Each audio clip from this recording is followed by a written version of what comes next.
magluluto po tayo ngayon uli ng mustasa na gulay.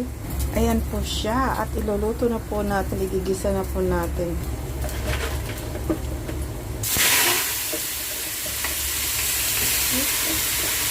Masarap po yan.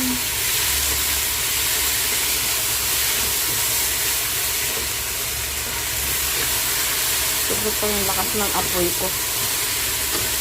Masarap po ito, half cook ang pagkaluto.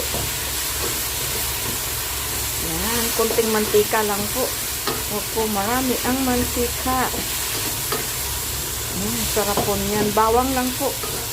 Kaunting asin, kaunting asukal, okay na po yan. Pantimpla. At syempre, ang ating steam na pampano. Steam po siya sa black beans. Yummer. Yes, luto na po. Crunchy, crunchy. Oh, diba?